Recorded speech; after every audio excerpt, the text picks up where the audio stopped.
Hello there, everyone. How you doing today? I hope you're all well. Today we're going into r/AskReddit, where Reddit asks, police officers of Reddit, who is the smartest criminal you've ever encountered?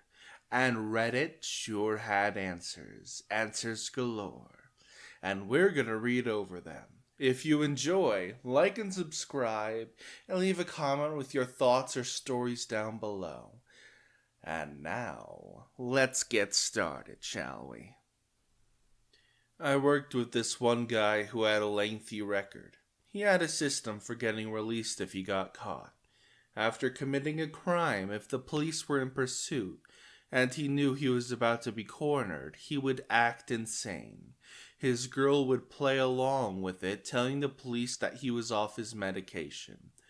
The police would arrest him, but then send him to a mental ward with papers instructing the ward to release the police once he was cleared. Once he was in the mental ward, he would cause a distraction that would make the person attending the desk with the file cabinet to leave said cabinet.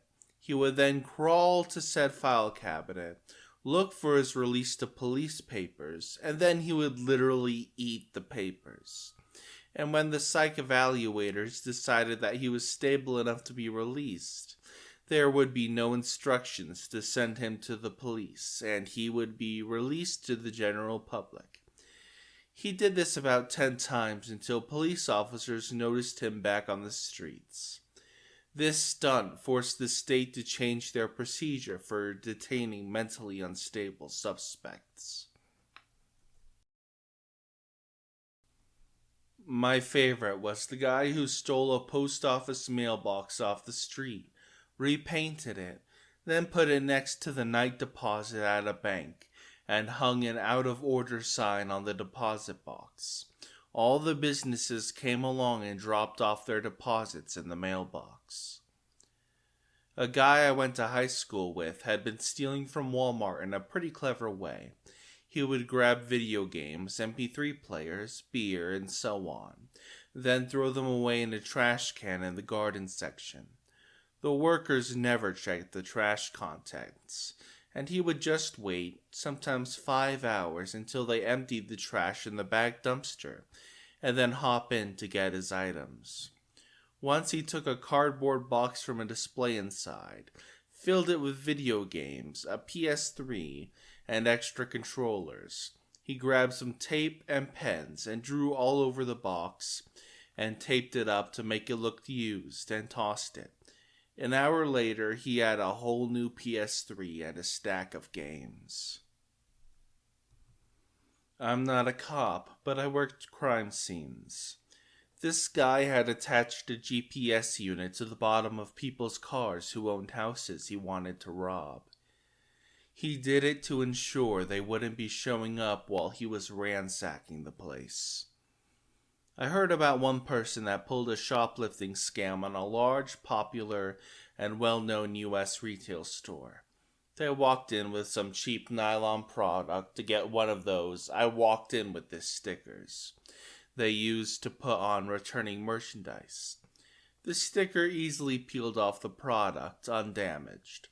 They walked to the electronics department, grabbed an expensive box off the shelf, and went to customer service.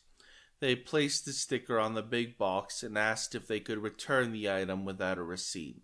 Unfortunately, no, not without the original receipt. Dang it, and they just walk out. Customer service even gave the doorman the thumbs up, just having interacted with the customer. This took place before the widespread inventory controls and cameras absolutely everywhere. This was in the late 90s, early thousands. A guy in my dorm came to the school solely to deal drugs. He took out student loans, registered for a bunch of 300-person freshman survey courses, where he would never be missed. Then literally never went to class. All he did was go to raves and concerts and keggers, and sell party drugs. After my first semester, he was suspended. He wrote the usual, "I was young and dumb and in over my head" sob story and got put on probation for a semester. So he had a repeat of the fall. At the end of the year, he was kicked out and didn't care. He made something on the order of $150,000 in return for about $8,000 in student loans to cover a year of housing and tuition. As far as I know, he was never caught. It may have been a short-sighted maneuver in the long run, but in the short run, it seemed fairly genius to effectively use federal loans to start your drug business. And then someone down below said, he should have played the long con. Cash out the $150K, apply to another school with the understanding he would pay cash, live somewhere frugally so the cash lasts, and use his story from the first school for his thesis to get his master's. Working in home improvement store when I was younger, this guy came in, went to the snow blowers, took one, and then went to the return desk. Said he wanted to return it but had no receipt.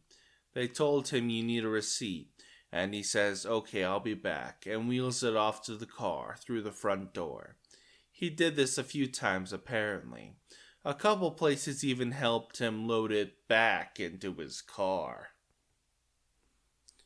Had a guy try that with big expensive bedding sets at Sears 20 years back. He came up to the escalator empty-handed, walked into the first aisle, came out carrying the set. He said he wanted to return it. I said I needed a receipt, and he asked why. I explained, well, sometimes we have issues with people coming up here, taking stuff on the shelves and trying to return it. He got a bit squirrely, looked around kinda panicked, and left with it. On the way to the door, security started following him, so he threw it at them and sprinted out the door. This story is surprisingly common in this thread, oh my god. Most of them are really stupid, so this guy isn't a criminal mastermind, but here goes. He wanted to rob a jeweler's on our city's main street. So he found out the flat beside the jeweler's was empty and he hid there. For 2 weeks he triggered the alarm on purpose several times. A night massive headache for the police and the business, so we turned up to see nothing there, nothing on cameras. Thought it was just a little fluke, so the jewelers turned off the alarm system and said they'd wait until morning to get a new one installed, or that one rewired, because something wasn't right. As soon as he heard that and the police were leaving, he tore down the wall. He had already been working on this apparently, and robbed the place, taking his sweet time. He escaped without anyone noticing anything for hours, until the jewelers came back in the morning. Then he tried to resell something he stole which had a serial number on it, and got caught. So not that smart after all. Good effort though. Worked at a jail. After getting off work, I watched an ex-inmate who was homeless being released. He walked over to a patrol car, looked me in the eye, and elbowed the window in. He was walked back to the entrance and rebooked in. It was in the middle of January, and he didn't want to get too cold. To the people talking about can't break car windows, well, that's true. It also depends on the car. The patrol car they used was specifically an old model, used more for the perimeter of the jail unless other patrol cars were in the shop. Those windows had been replaced so many times, I don't know if it's the same material or what. And for the ones asking me for news links, come on guys. You really think news reports small-time things? Those aren't dramatic enough. I could probably find their charges and stuff and share, but I'm not going to do that to this guy. He was a nice guy, not a dick. I'm not going to put him on blast just to prove anything to people for karma or anything along those lines. A French thief who spent 10 years in prison became a comedian when he got out. One of his stories, he finds a building, goes in, chooses a floor, and transforms the exit door into an extra apartment. Puts the apartment number, fake lock on it, a welcome rug, so on. Puts an iPhone up for sale. The person comes to buy it. He opens the door in a shower robe and says, "Give me 1 second, I'm just gonna count the money." And poof, he's gone from the exit stairs. A friend of my brother moved to Israel, where for a period of time it was/is acceptable to drive with an American driver's license. He was pulled over for speeding, and when asked for his license, he gave the officer his Costco card. Costco is a membership-based retail warehouse in the US and a few other countries.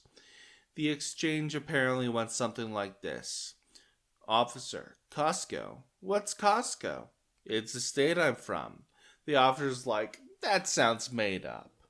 There are lots of states you probably haven't heard of. Haven't you heard of Arkansas? How about Idaho?" And the officer's like, "Well, I guess not." His friend's like, "Well, I'm from the small state of Costco." The officer didn't have a response and wound up writing the ticket to someone with a Costco driver's license. Friend framed the ticket and still has it hanging up on his wall. Reminds me of a family friend of mine, very funny Australian with an absolutely horrendous Bogan accent. Well, late 80s, he's driving through Texas and runs a red light and is immediately pulled over by a 250-pound Texan police officer with an equally horrendous accent. The way the stories go, this man is obviously not the brightest chap. So our friend, when asked about running the red light, gets very apologetic and explains that he gets very confused because in Australia, you know how things are reversed down there. Red means go and green means stop. The cop actually let this man go with a warning. "I did not know that. Well, in America, red means stop, so don't make this mistake again." That cop is a dumbass. One guy would print barcodes, bring them into Home Depot, and then stick them on merchandise in the $100 range. When scanned, the items came up around the $10 range. Putting up random barcodes on things isn't really illegal and super hard to notice. The guy would come in an hour later and buy the underpriced stuff. Complete plausible deniability. They would then sell the stuff on eBay. Only reason they got caught is because the guy with the barcode printer software cut the second guy out of the operation. So guy 2 stole a bunch of barcodes, put them on the merchandise, and paid for it immediately afterwards. He then proceeded to rat on the first guy and spilled the beans that they've been doing this on a weekly basis for over 4 years. Because we could only pin the one case on him, the burglary was dropped down to a petty theft, and he walked away with only a few days in county jail and a small fine. Dude probably took Home Depot for tens of thousands over the years. Probably someone who committed a crime I never solved. With that being said, I had a guy use a sledgehammer to smash his way through a wall at Best Buy and steal a bunch of phones and cameras. He was smart enough to wear gloves and a face mask and not touch anything he didn't have to. The alarms didn't go off until he exited out the back door, which the alarm company gets after a minute or two and takes them about 3 to 4 minutes to call into us, giving him a good 5-minute head start, so he's probably a few miles away before we got dispatched to it. He clearly scoped out the area before doing the deed too. Smart dude. Not a police officer, but this was an RA in college. My university owned all the houses adjacent to campus. These were ran like dorms, with RAs and the same rules, which included a very strict no alcohol policy. It was a privilege to live in these houses, and priority was given to upperclassmen, who were more likely to bend that rule because they were of age, and it was harder to police off-campus in houses. There was a student who went around knocking on doors saying something like, I'm an RA at insert housing director's name. Set me for a health and wellness check. She'd find their booze, take it, and follow up with how she's doing them a favor by just giving them a warning. She wasn't actually an RA and was just keeping the booze for herself. The only reason she got found out was because she did it to an actual RA.